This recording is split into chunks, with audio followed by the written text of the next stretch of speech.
Hi guys! Another lesson na naman tayo. So meron tayong problem dito.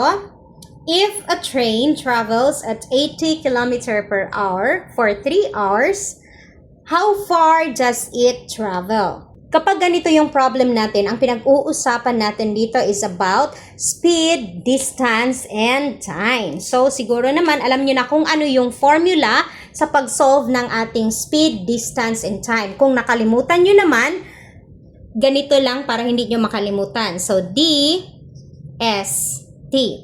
And then, mag-draw ka lang ng triangle dito.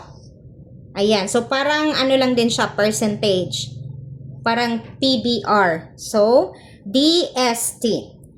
Kapag si distance ang hinahanap mo, ang formula mo is D is equal to S and T multiply. And then, dito is divide.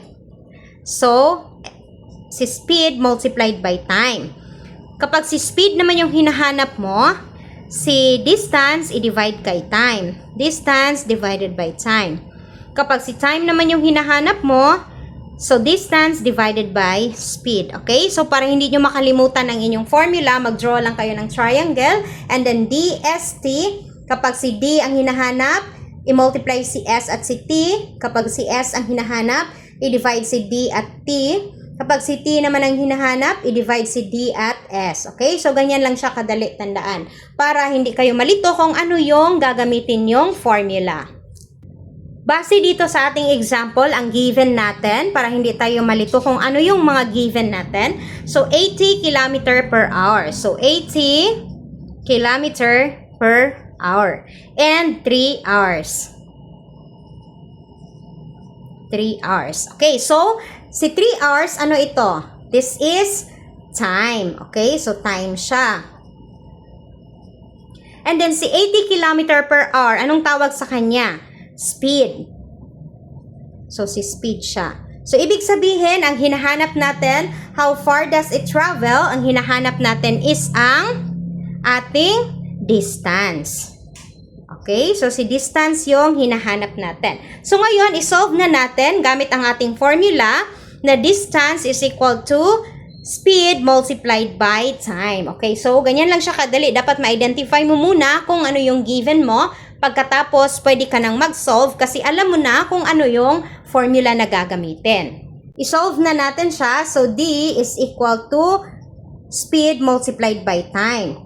So ang speed natin is 80 km per hour.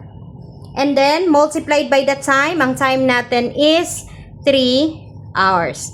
Okay? So, pareho silang hour, pwede natin silang i-cancel. So, ang naiwan is kilometer na lang. So, distance is equal to, i-multiply natin si 80 kay 3. Okay, wait. So, 80 multiplied by 3, that is, so 3 times 0 is 0, 3 times 8 is 24. And then, kopyahin natin si kilometer. So, therefore, ang distance pala na na-travel ng ating train sa kanyang speed na 80 km per hour, tapos 3 oras siyang nag-travel is 240 km. So, ang sagot natin is letter A. So, ito na yung correct answer. Okay, so ganyan lang kadali mag-solve ng distance. So, basta tatandaan nyo lang talaga ang formula na DST and then i-identify nyo kung ano yung given para alam nyo na kung paano i-solve ang inyong problem. That's all for today's video guys. See you in our next lesson. Bye!